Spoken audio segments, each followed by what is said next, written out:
People are way more likely, first of all, to leave a 1-star review than a 5-star review. I got laid off from my job.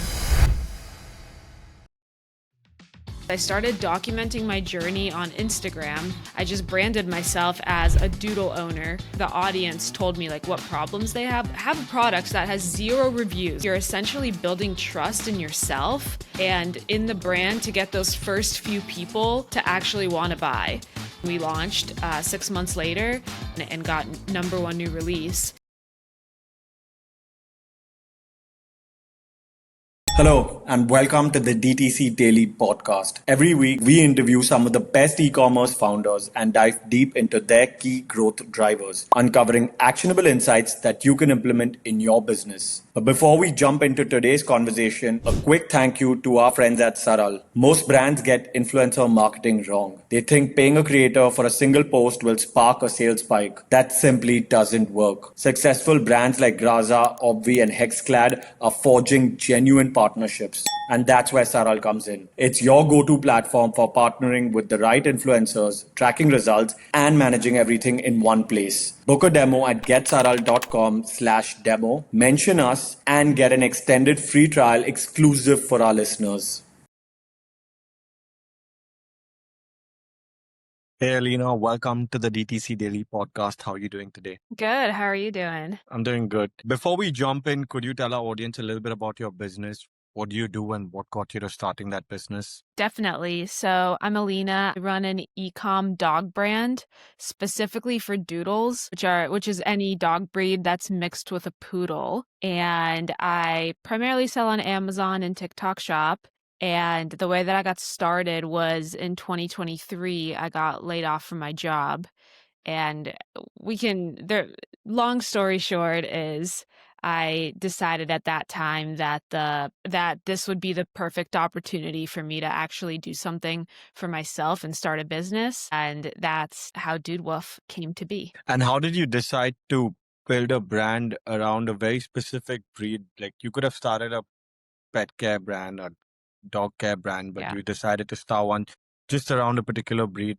What was the idea behind that? So the idea is that I knew that there's a ton of dog brands out there. There's a ton of pet brands. And if I started something that was a dog brand, first of all, even if I was to I was broke because I had just gotten laid off, but let's say I even tried to run ads, because there are so many dog brands out there, they would just outspend me and just crush me. So there's no way I could have survived that.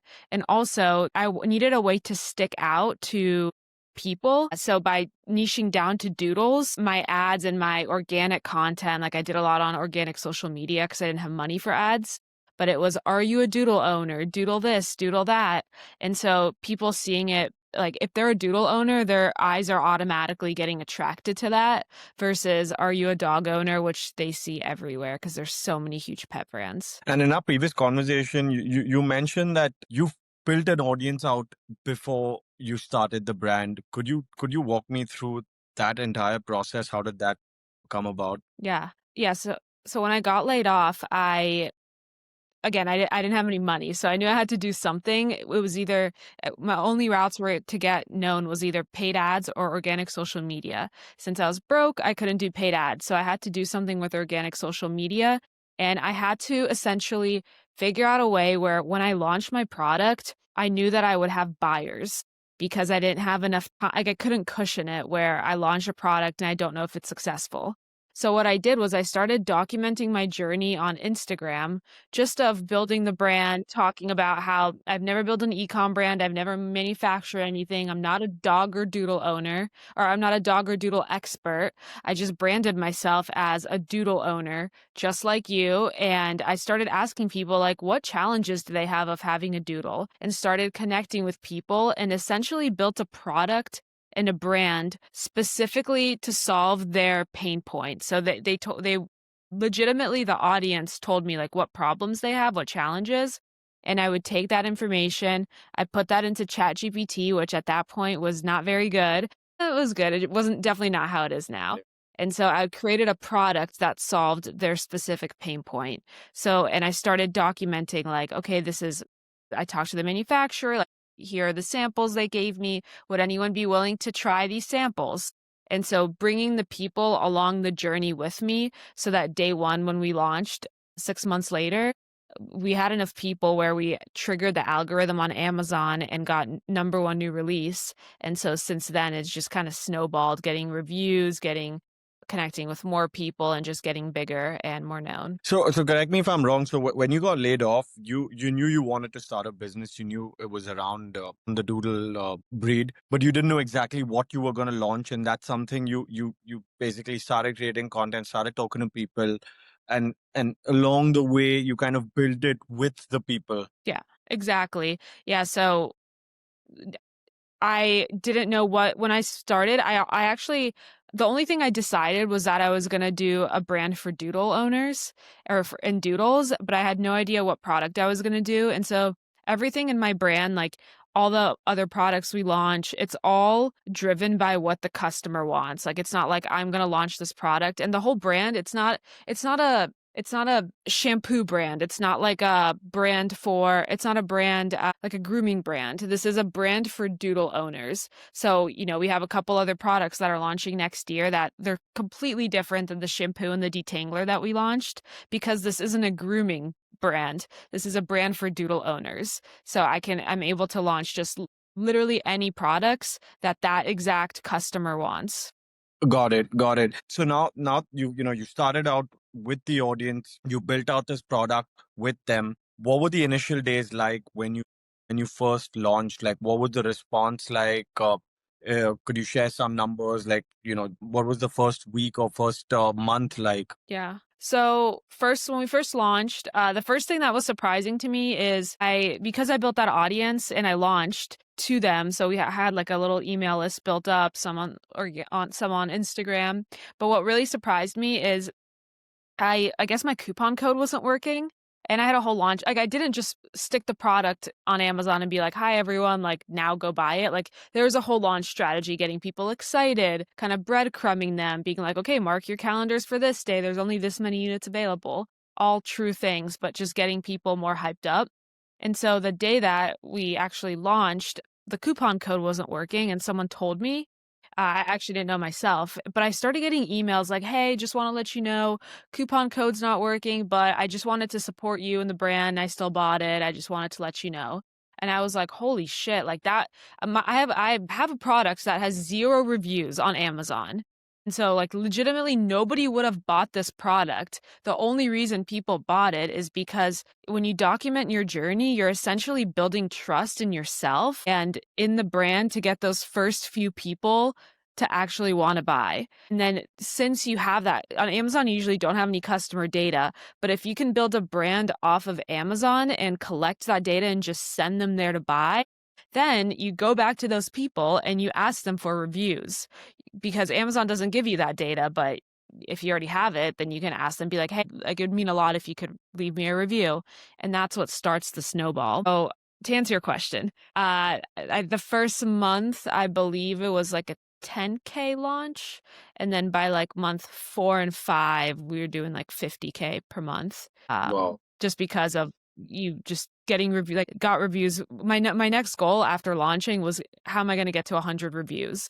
So I would do everything like to get to 100 reviews as quickly as possible. Yeah, I think most brands that generally don't have an audience would probably have burned maybe 10K or 50K in their first couple of months just to, get the first few customers.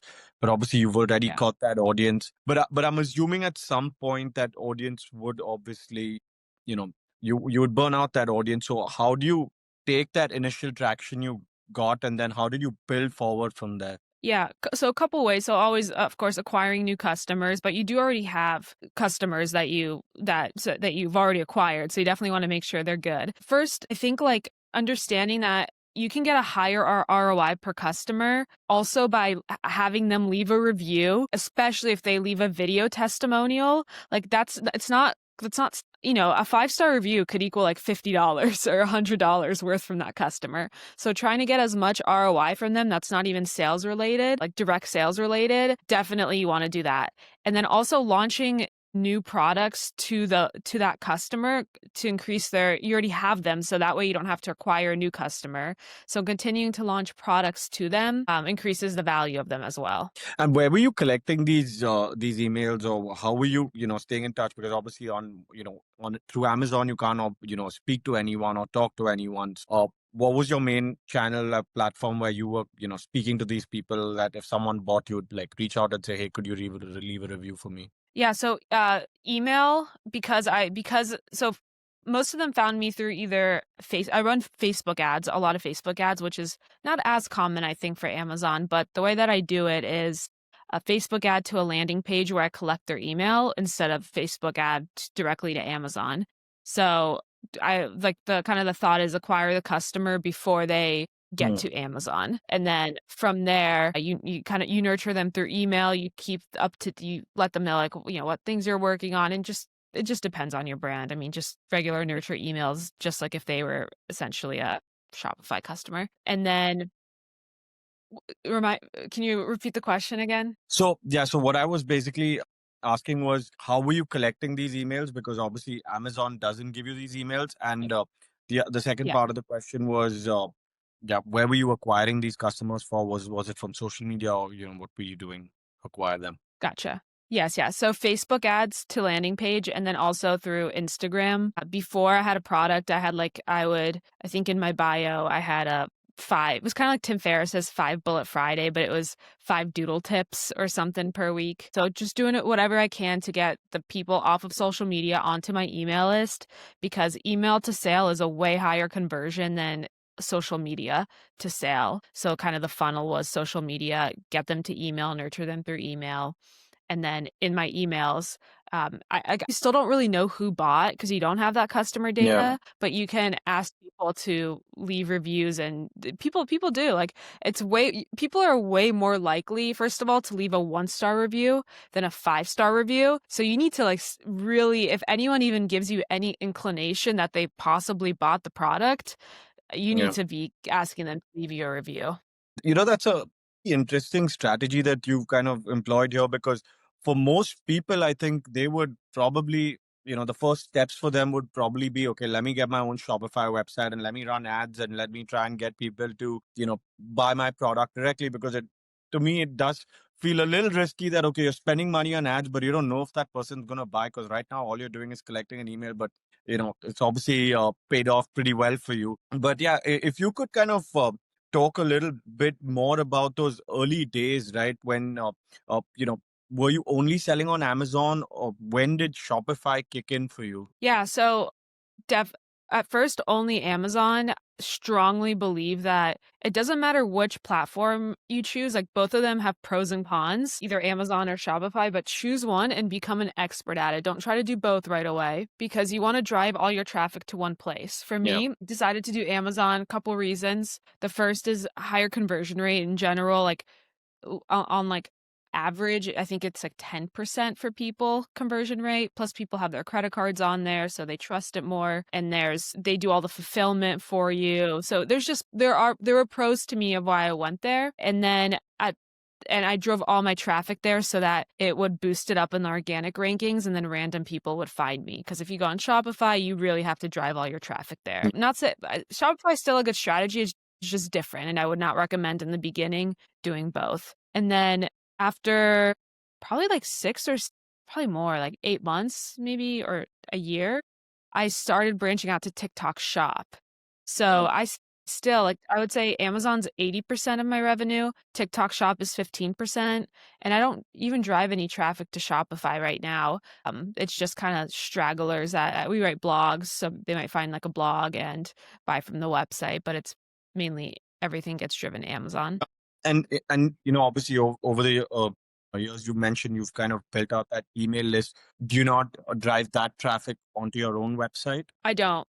No, I have plans to drive more traffic to my website in the future, but right now I drive it to Amazon, because the more people I drive to Amazon, the more my product goes up in their organic rankings, and then more people organically find me, especially people through email lists that if they're clicking the listing, they're probably going to buy.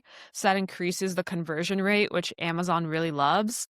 So it's just a business decision, at the end of the day. Like both of these would work. It's just a business decision. And could you talk a little bit more about retention strategies that someone can use when they're an predominantly an Amazon-driven brand? You said retention strategies Retention, yeah, retention. to keep the customers. Subscribe and save. Yeah. So definitely try to get as many people on subscribe and save as possible so that they keep coming back. And if I strongly advise everyone, especially for their first products, to launch a consumable so that you can do a subscribe and save and you acquire that customer and you don't have to keep acquiring new customers, because especially for the first products, like cash is tight. So you want to have people on subscription as much as possible and not spend money having to acquire new ones. But other than that, it's really it's Amazon retention is hard because you can't contact the Yeah. people. So the way I go about it is collecting the emails up front and try nurturing people through email, even though I don't really always know who actually bought. So I just treat everyone like a customer. And what are some of the other strategies that you're employing to kind of increase sales on Amazon? Do you do Amazon ads? Yes, do Amazon ads. What else? Just driving all my traffic to Amazon. In the beginning, one thing to do is one thing to think about. So I have a detangler spray. That was my first product. I did not try to rank for words like the highest search words with the highest competition. I use different tools. There's Helium 10, Zonguru, and try to find words that are similar with less competition to rank for and put that in my title.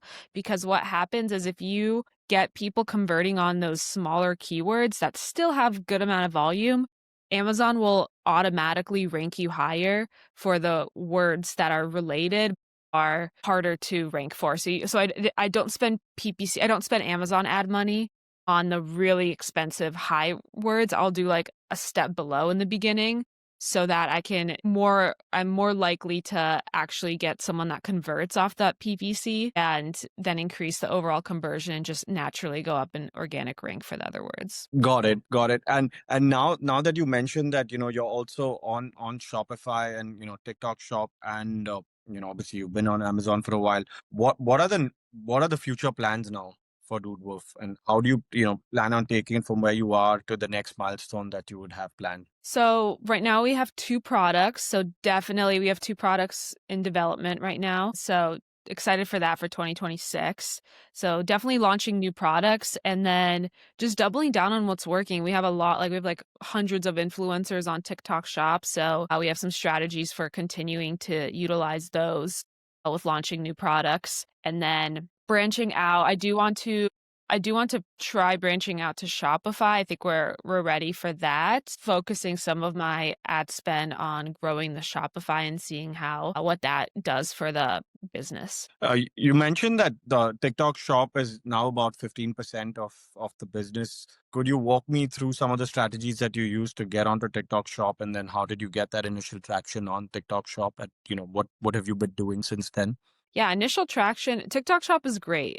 The initial traction is hard. I always say it's kind of like a rocket ship where it's hard to get off the ground, but once you're in orbit, it's so much easier because people see that your product actually sells and they're like, oh, well, if I this product is selling and people are buying it, it has a lot of reviews. So if I create a video for this, it's more likely to convert, and then influencers are reaching out to you. But in the beginning, it is really hard because the influencers have hundreds and thousands of people in their inboxes. So you need to figure out a way to stand out so they actually want your product. So one way to do that is if you have a premium brand, like our brand has very good margin, then you're able to offer the affiliates a higher commission. It also helps when you have a niched product, in my opinion. So I'm only reaching out to doodle owners. So when they see a brand that's specifically for doodles, they get excited and they're like, oh, that's cool. Like a doodle detanglers for a doodle shampoo. Like they genuinely want to try it for their dog versus like a mouse or a microphone or something. So I think that definitely helps. But it also TikTok Shop is really good if you have a product that is the cost of goods is lower because you're gonna have to send out like hundreds and thousands of samples to people. So if your Yeah. product costs you like $50 to make, maybe TikTok is not the best for sending out to influencers because that's gonna get expensive to send out to a bunch of people. So, so primarily the strategy on TikTok Shop is just reaching out to influencers. Do you run any sort of ads for TikTok Shop? Yeah, so we get videos and we from people and then we run those as ads. Depending on the videos, we'll get permission. The really good thing about TikTok Shop is you get so much UGC. And so we have like an in-house process that we created where for the good ones, we'll get permission for them and we'll run them as Facebook ads too. So we constantly have like new creatives for Facebook ads based with the TikTok UGC. So that's I think more than the sales that come from TikTok, having those creatives from people to run as ads or to put on your social is amazing. Yeah, and I think you'll realize the importance of that even more once you get onto your own Shopify, because Shopify is predominantly going to run on Facebook and TikTok ads because that's where most of your traffic is going to come from, and it's always a struggle on for when you're running ads to your Shopify store to constantly get newer and newer creatives, and now you see a lot of brands falling back to like AI, UGC, and things like that. But nothing would ever beat authentic, organic content. That a creator has created. You mentioned that you have a new lineup of products that are coming out in 2026. Are you employing the same strategy of reaching out to your audience and getting their feedback, and like, are you still building in public? Well, yes, definitely reaching out to audience. One of the products is I think it's gonna go very viral on TikTok, so I don't want it to get copied before it's even released. So I'm being a little bit picky on that. But for example, for that product, what I did was I sent an email to the list and I'm like, hey guys, I'm launching this new product. And I sent a picture of like part of it where you can't really tell what it is. But I was like, I really would love like 20 people to hop on a Zoom call with me. And I'd love to just see if like you even want this product, but I can't share it over email because I think it's going to go viral and I don't want people to steal it. So I had a bunch of people that messaged me were like, "Oh, I would love to, jump on like 15 minutes, give you feedback." So this is like little ways to get people excited about the product before it's launched so that when it's actually time for launch, like they already know it's like something's happening and they're excited along the journey. In relation to social media, definitely doing less than what we did before.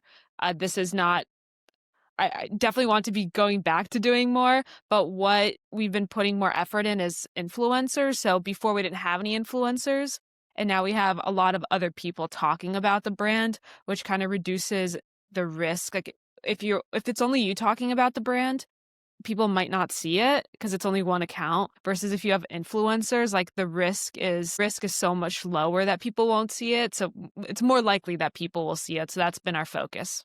And talking about your influencer strategy, are you working with the same set of influencers over and over again, or are you constantly reaching out to new influencers? Could you walk me through your influencer marketing strategy a little more in detail?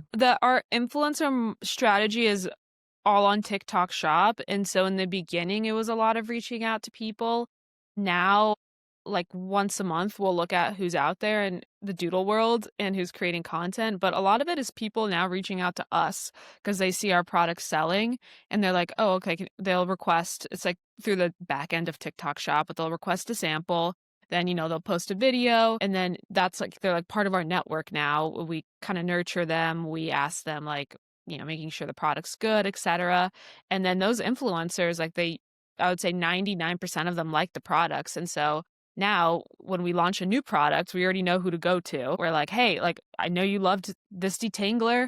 We just launched the shampoo. You want to try it out? We just launched this other product. And it's just nice having those people in the network. Got it. And coming to towards the end of the podcast, I'd really like to get you to kind of summarize some of the things that you've mentioned about Amazon and about TikTok Shop. If you could kind of give one piece of advice to the founders that are listening to this call, one for Amazon, one for TikTok Shop, what would that be? I would say in general, just don't spread yourself too thin. Like, really, in the beginning, focus and choose one platform and master it. Figure out like your exact like how am I gonna get people? How am I gonna get people to either Amazon or Shopify or TikTok? How am I gonna actually get them there? How does my listing look? Like, making sure that everything is good, it's like optimized, etc. And then what am I going to do to get reviews? Cuz getting people in the door, making sure they convert and then leave a review, like those are the three things to focus on because that's what's actually going to bring in new people. And for any new founder that's, looking to launch a brand or has just started, and if they want to build in public, if you could give some advice to them, what would that be? Definitely I call it documenting the journey, build in public, and just show your face. You got to show your face. Like, yes, it's really uncomfortable at first, and you'll want to do it faceless, and you could do it faceless, but you just build so much more trust with people if you show your face and look at what other people are doing. Look at what other people in your space are doing. Look at my scroll through my Instagram down to the bottom. Like, my stuff was not good, but I still would get like people that liked and followed. And it's almost like you're going to be if you're a new founder, you're playing on the underdog story. Like, there's so many big brands and you're this little underdog that's coming in, and people love that story. And that's why you're documenting the journey, because you're showing them showing them the struggle, showing them the wins, etc. And people love to follow along that journey. Thank you, Alina, for doing this. This has been a wonderful podcast. Thank you for having me.